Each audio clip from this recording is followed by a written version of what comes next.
जय हिंद। तो पिछले क्लास में हम लोग देखे थे भारत के संविधान की जितने भी अनुसूची थी उसके बारे में हम लोग चर्चा कर लिए हैं। अब हम लोग देखेंगे भारत के संविधान में जितने भी आर्टिकल है, अनुच्छेद है, और इसको हम क्या करेंगे, पूरा का पूरा क्लियर करेंगे। ठीक ना। जैसा कि आप लोगों को बता दिए थे कि भारत का जो संविधान है वो लिखा हुआ संविधान है। एक तरह से मान लीजिए कोनो पुस्तक है तो पुस्तक में कैसे होता है, चैप्टर बाय चैप्टर टॉपिक होता है, उसी तरह इसमें भाग बाय भाग क्या होता है, अनुच्छेद होता है।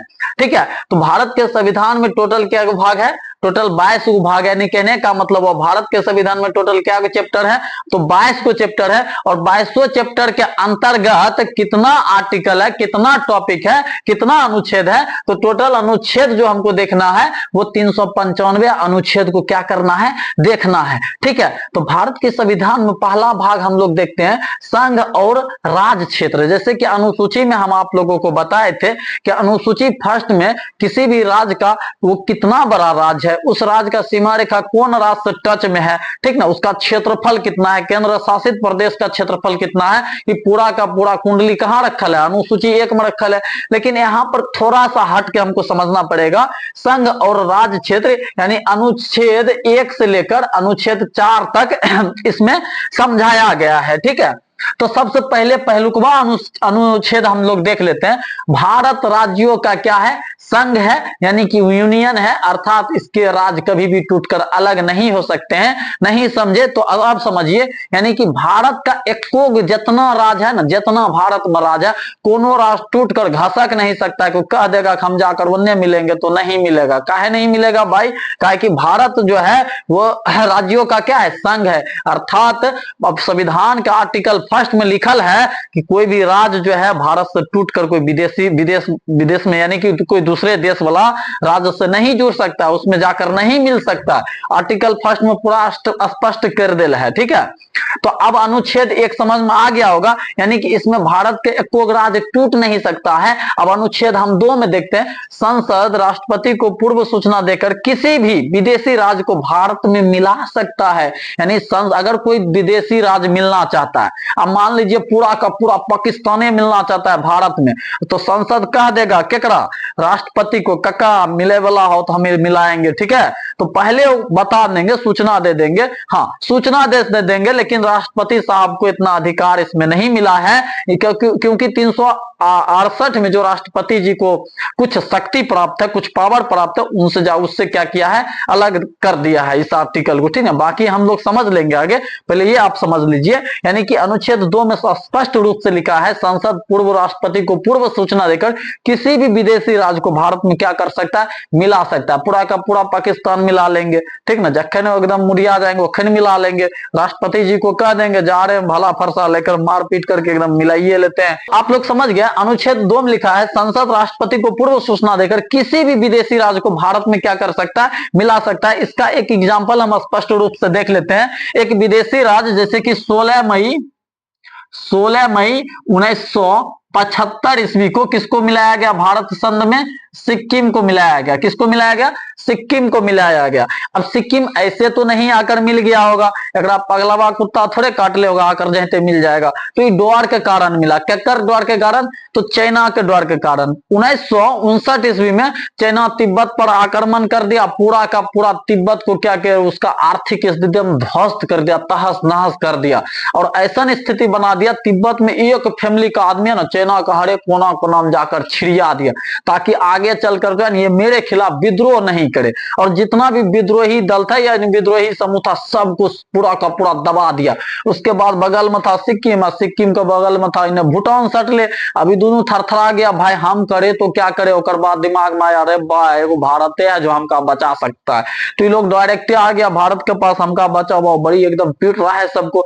तो सिक्किम जो है, सिक्किम को 1974 में जो है सह राज्य आकर सिक्किम सहराज्य बना, ये बोला देखिए आप कहीं चाहिए वाला हाल तो हमरो नहीं कर दीजिएगा, फिर हम तो पूरा का पूरा बर्बाद हो जाएंगे।